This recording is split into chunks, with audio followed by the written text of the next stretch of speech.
5 erros que você comete e atrapalha a orquestra. Após esses 5 erros, uma surpresa, um bônus, um presente para vocês que estão sempre nos acompanhando.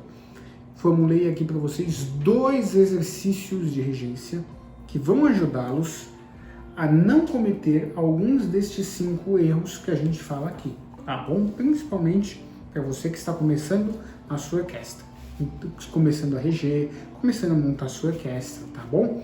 Acompanhe até o final. E nos acompanhe tanto por aqui quanto pelo Instagram. Fico muito agradecido por aqueles que estão nos acompanhando. Lembrando que o Instagram do Conservatório Imperial está aqui na descrição, não é o do Ateliê Canroyan, tá bom? Que a gente tem um canal já conhecido de liuteria. Vamos lá. Primeiro grande problema que pode estar te atrapalhando no seu ensaio. Você está aprendendo a reger, não tem tanta prática, são gestos sem uniformidade. Como assim, Felipe, gestos sem uniformidade? Eu ouço assim, muita gente fala assim, a gente pode reger a música, pode reger a partitura de uma forma um pouco mais metódica. Sim, é verdade. Mas no começo, para o regente não se perder, ele rege muito as notas, ao invés de reger a música. É uma regência que está começando, a pessoa fica um pouco mais nervosa. Então, uma coisa que vai te ajudar, vai ajudar a orquestra, é ter a uniformidade. O que eu quero dizer por uniformidade? Eu vou ter que ampliar minha regência aqui para cima, tá? Por causa da mesa, mas eu faria nessa altura aqui, uma altura mais confortável. Reger aqui é extremamente desconfortável e ninguém deve fazer isso, tá bom? A não ser raras exceções, né? É claro que quando você já está num certo nível, você já é um grande mestre, praticamente tudo lhe é permitido, mas estes grandes mestres, Carlos Kleiber, Seiji Ozawa, eles têm essa liberdade, certo?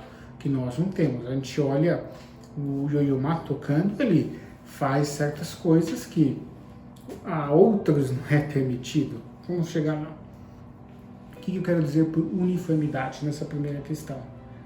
Fez o elevare, os gestos devem ter o mesmo tamanho, devem, não sei como está aí para vocês, né, porque eu estou tendo que encurtar por causa da mesa, mas eles devem ser uniformes, a não ser que por algum motivo você tenha que segurar mais um tempo, não é interessante que a sua regência seja assim, um tempo maior do que o outro. Então você deve ter uma uniformidade na sua regência, principalmente nas entradas. Se uma entrada você pede aqui, claro, imaginando que seja no mesmo tempo, né? Tem que interpretar o que a gente fala.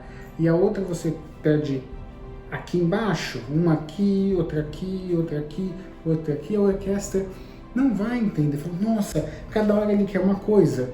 Aquilo que nós já falamos em outros dos vídeos, ter clareza.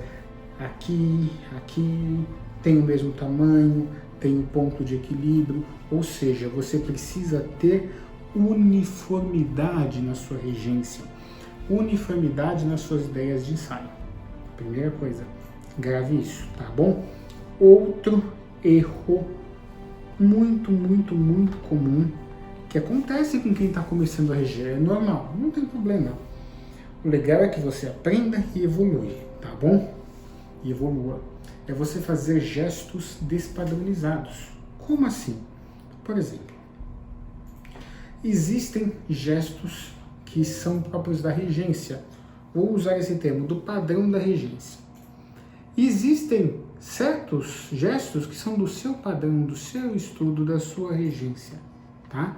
Então, você pode oscilar entre os seus estudos, o seu estilo e os gestos padronizados da regência. Por exemplo, se você, não é o caso aqui, que é o meu caso, que tem a mesa, eu preciso reger mais para cima, mas os vídeos que eu faço em pé vocês já viram, não tem nada que te impeça, por que você vai ficar assim, regendo aqui em cima? Não precisa. Então existe o padrão, não estou ensinando, estou explicando apenas os gestos padronizados.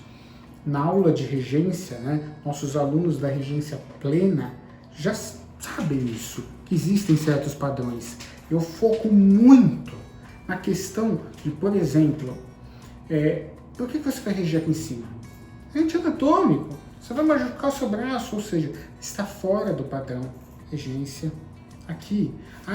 Vou fazer isso aqui, eu tenho tudo bem, você tem uma orquestra sinfônica gigante, você tem um coro gigante e uma nota, você vai fazer uma ênfase muito grande, tudo bem, mas ali é a exceção, não é a regra, tá bom? Regra é uma coisa, exceção é outra. Ou seja, gestos despadronizados. Normalmente você não precisa, e estes gestos, eu dei esse exemplo, mas existem vários outros, senão você vai cansar muito.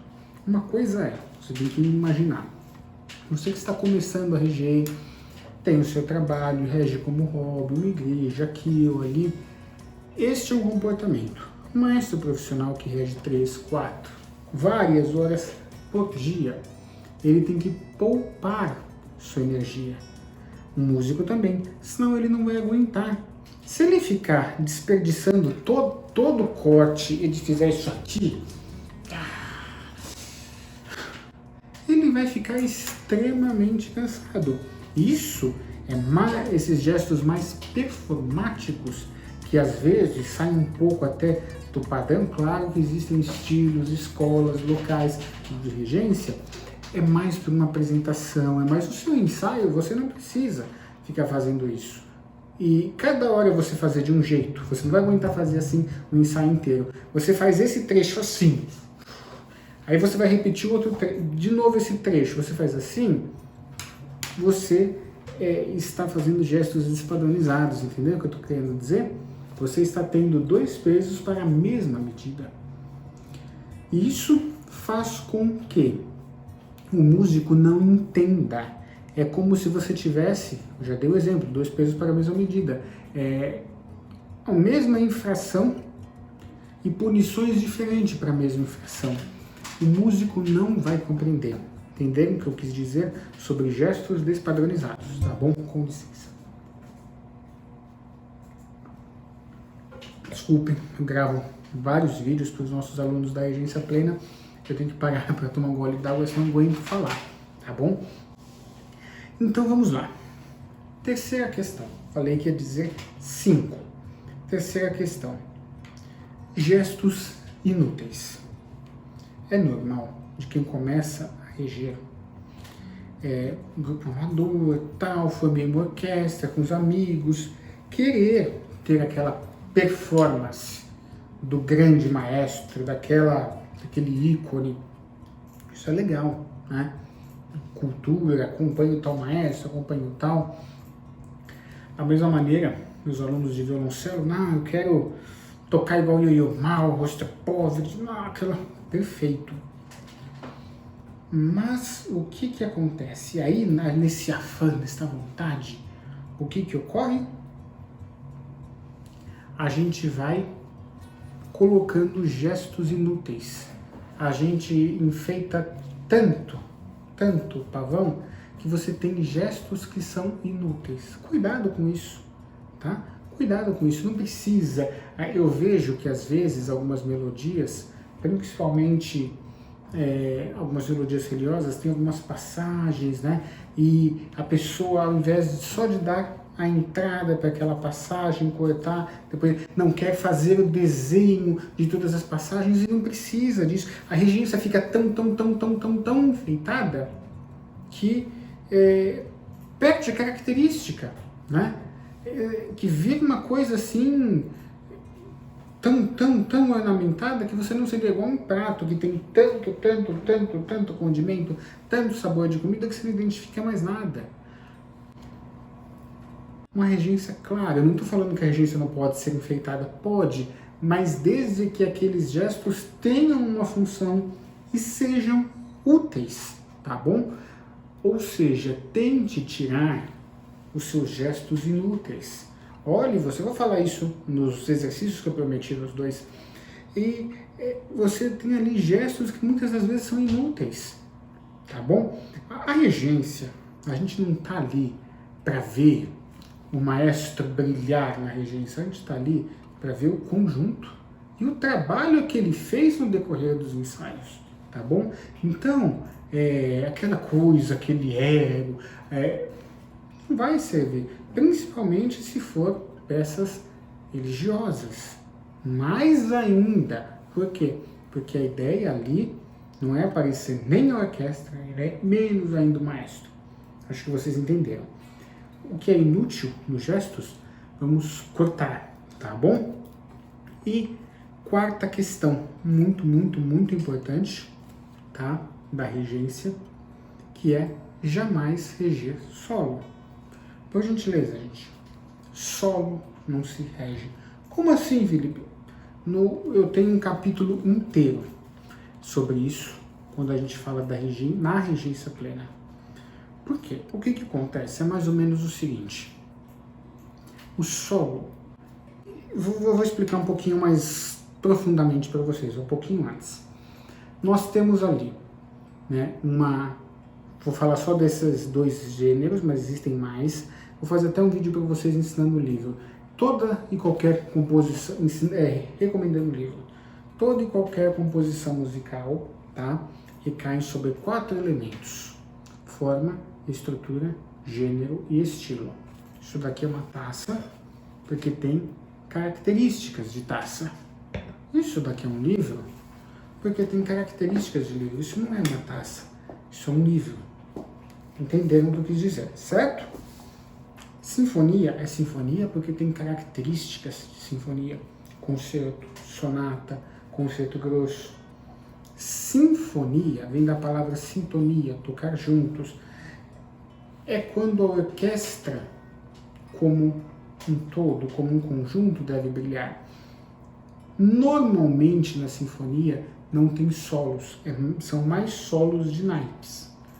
Claro que acontece de numa sinfonia muito grande a gente tem um solinho para um instrumento aqui e ali, mas normalmente isso é momentâneo e não é o grande brilho da sinfonia, tá? Normalmente o grande brilho da sinfonia está com a orquestra, a melodia passeia entre os naipes, o que é diferente de um concerto. Concerto. O que significa a palavra concerto? Também pode significar outra coisa, mas é diálogo, acordo, conversa. Ou seja, nós temos um debate, uma conversa, em alguns compositores também, uma disputa entre o solo e o conjunto orquestral, tá? Vocês estão entendendo onde eu quero chegar. O concerto é escrito para ser concerto, né? Então o compositor conhece muito sobre aquele instrumento. Pode ser concerto para violino, viola, violoncelo, contrabaixo, oboé, fagote, tímpano, qualquer instrumento. E aquele músico tem que a orquestra, está à frente da orquestra e nós temos aqui o maestro. Ou seja, a estrutura do concerto é escrita para que o solista brilhe, tá? Então, quando você for reger um concerto, você está regendo a orquestra para acompanhar aquele solista, tá? É claro que o solista tem que saber o que está acontecendo, o que ele está fazendo. Ele sabe, né? Senão ele não estaria ali solando, né? Pode acontecer um caso ou outro, mas toda a interpretação foi combinada. Ele falou: maestro, olha, aqui eu quero fazer isso, isso, isso, aqui eu quero tocar desse jeito, aqui eu quero tocar daquele jeito. E aí o maestro já sabe a velocidade, o andamento que ele solicitou e já ensaiou com a orquestra assim. Ou seja, não tem a necessidade de você reger o solo. Quarta questão, não se rege solo, até porque o solo normalmente é muito virtuosístico. A tessitura do solo, o amigo perguntou isso para nós, eu vou dar uma respondida para ele aqui, rapidamente, e depois eu vou fazer um vídeo sobre isso, tá? Nós falamos de tessitura, já falamos que é diferente de textura, tá? Tessitura é a nota mais grave e mais aguda que o instrumento alcança, né? E normalmente quando a gente pega a tessitura dos instrumentos musicais, a tessitura orquestral é diferente da tessitura solo. Por quê? Normalmente, claro que tem exceções e vai ter compositores que vai pôr tessitura solo dentro da orquestra, mas normalmente o solista é um virtuoso. Então ele tem mais facilidade de tocar determinadas notas, ou seja, a região das tessituras dentro de uma orquestra podem estar mais reduzidas e dos solos maiores, tá? Perguntando para ele, porque ele disse que ouviu falar de tessitura solo e tessitura orquestral. É mais ou menos isso, mas isso não é um padrão. O que acontece? Vamos adentrar aí, vamos trabalhar sobre isso, vamos falar um pouquinho mais. Nós temos aí, né, a questão do solista. Normalmente o solista está fazendo, eu vou usar esse termo, os virtuosos, fazendo aquela coisa toda, aquelas estripolias no instrumento. Como que você vai regir aquilo? É muito complicado regir aquilo. Ou seja, o maestro rege a orquestra para acompanhar o solista. O que eu já vi acontecer é em concerto grosso, concertos grandes, que tem 2, 3, 4 solistas, às vezes até mais, tá o grupo de solistas aqui, e às vezes o maestro, para ajudar, dá uma pequena entradinha muito discreta. Mas no geral ele não está os regendo, tá? Ele está os acompanhando, tá bom? Ele acompanha, ouve aqui, acompanha e traduz para a orquestra. E às vezes até segura e às vezes acelera um pouco de acordo com a interpretação. Isso acontece com muito mais evidência em ópera, tá? Lembrando que isso não é gestos despadronizados, é um acompanhamento muito bem feito, muito sutil e muito bem estruturado. Ai, mas eu não sei quando o gesto é despadronizado e quando ele está acompanhando o solo. Assista muita música, concerto, sinfonia, que isso vai te ajudar, tá bom? Quinto erro que todo maestro que está estudando, todas as vezes quem é encarregado daquela orquestra comete. Exercícios aleatórios que não ajudam na orquestra. Vamos lá. A gente tem aqui um ensaio. E às vezes, eu já vi muito, quem está regendo aquele grupo, naquela igreja, fica inventando um monte de coisa. Vamos fazer assim, vamos fazer assim, vamos fazer... os violoncelos tocam o primeiro tempo, o outro... Isso não tem nada a ver com a partitura, tá? Ou seja, não adianta querer inventar exercícios aleatórios. Se a orquestra não está conseguindo tocar e você vai trabalhar algo para ajudar ela a tocar, tem que ser para ajudar, não para atrapalhar, tá? Ou seja, não saia inventando, criando, pensando em exercícios aleatórios, tá? Pensa em exercícios que vão te ajudar mesmo, né, na orquestra, que vão ajudar a orquestra a entender. Uma vez eu estava num grupo musical que o trecho da partitura era muito suave, o maestro pediu para todo mundo fazer martelato, bater as notas, bate nas notas. Isso atrapalhava a orquestra. Ou seja, se você for criar, nem sempre esses exercícios funcionam, mas exercícios para ajudar o ensaio, eles têm que ajudar e não atrapalhar. Ou seja, você no ensaio ajuda a orquestra, não atrapalha, tá bom? Então estes 5 elementos são muito importantes para a orquestra. Feito isso, entendido esses elementos, eu não entendi, volta, assiste de novo. É uma aula densa, tá bom? Eu vou ensinar para vocês 2 exercícios para ajudarem. São exercícios a princípio básicos, tá bom? E o que acontece? Os exercícios mais avançados, a gente vai trabalhando com grau de evolução na regência plena. Os alunos da regência plena, graças a Deus, todos que eu tive até hoje, muitos deles fizeram aula comigo faz tempo já, presencial, todos eles saíam preparados para reger uma peça, né? É claro, se a gente pegar peças extremamente complexas, não é assim, você dá aula de violoncelo para a pessoa, isso não quer dizer que ela vai sair tocando o concerto para Shostakovich no outro dia, né? Você leva uma pessoa na academia, não quer dizer que ela vai sair levantando 200 quilos. Você consegue chegar lá? É claro que consegue, mas você vai ter que estudar aquele destino, tá bom? Bom, vamos lá. Esses 2 exercícios que eu sempre passei para os meus alunos. Nós já ensinamos aqui, nós já falamos do gestual do quaternário. No caso aqui, vamos imaginar um 4x4, né? 1, 2, 3, 4. Como eu já disse, estou fazendo um pouquinho aqui para cima por causa da mesa. Então, vocês já aprenderam esses gestos, que ele deve ser elegante, né? Mas o que acaba acontecendo? Muitas das vezes, a gente está carregando aquele problema lá do começo, que é gestos sem uniformidades. Então, eu vou ensinar 2 dicas dentro deste primeiro exercício, que seria o seguinte. Primeira, vá para a frente do espelho, tá? Para você se ver regendo. Ponha o amigo do músico. Muitos pensam que ele é inimigo, mas ele é amigo, que é o metrônomo, certo? Põe lá uma pulsação média, que é da partitura que você está estudando, e reja com o metrônomo. E você tente ali deixar os seus gestos mais uniformes, mais claros possíveis, e faça com o metrônomo. Tá bom? E o que vai acontecer?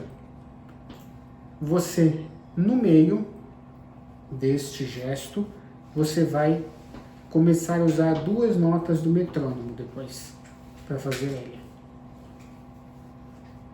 E depois uma. Depois 2. Você vai treinar, e aí você observa se os gestos estão com o mesmo tamanho. Ou seja, você vai dobrar a velocidade da regência e depois você vai diminuir de acordo com o metrônomo. Primeiro passo. Segundo, você vai se filmar. Ponha seu celular e faça o mesmo exercício se filmando. Veja se sempre você entra no 1 aqui igual, se a saída para o 2 está clara, para o 3, para o 4. Se você não está, por exemplo, puxando aqui 1, antes de fazer o 2, puxando para cá sem querer, fazendo, faça de maneira uniforme, tá bom? Aí eu levar, eu vou falar já na segunda dica, tá? Então, faça isso de maneira uniformizada, que vai ajudar muito você que está começando a reger o seu grupo na uniformidade, tá bom? Desculpa. Vamos lá, continuando. Fez isso, os gestos não estão uniformes? Treina. Até os gestos ficarem mais uniformes. Por que eu falei de muito enfeite? Gestos desnecessários. Às vezes o pessoal quer pôr gesto e aqui tá tudo ruim. Não adianta. Aqui tá tudo torto, não adianta. Tá bom? Segundo exercício de regência que eu vou passar para vocês. Treinar muito o Erlevare. Já falei aqui para vocês no canal, né, que o Erlevare, existem várias formas de fazer ele, imaginando que a gente veio no primeiro tempo. Você pode fazer um compasso em branco e continuar, um tempo em branco, melhor dizendo. Você pode fazer 2 tempos, e os 2 podem ser na base. Gente, eu faço 1, 2, a gente entra. E os 2 podem ser na base. Você não precisa necessariamente vir do 4º tempo para entrar no primeiro. Fazer isso aqui, né? Não é necessário fazer isso. Eu não faço, né? Se você quiser fazer, eu não recomendo. Mas o que acontece? Você também pode reger um compasso em branco se a orquestra estiver com dificuldade. 2, 3, 4. Você pode ajudar com a cabeça. O que eu queria? Que você estudasse muito este Erlevare. 1, 2, 3, 4. Não, de novo. 1. Faz 2 tempos se precisar em branco, né? Treina muito, de frente para o espelho e depois se filmando. Por quê? Quanto mais claro você for, mais coragem você vai ter de cobrar a orquestra se ela errar, mais confiança você vai ter e a probabilidade dos músicos errarem é muito menor.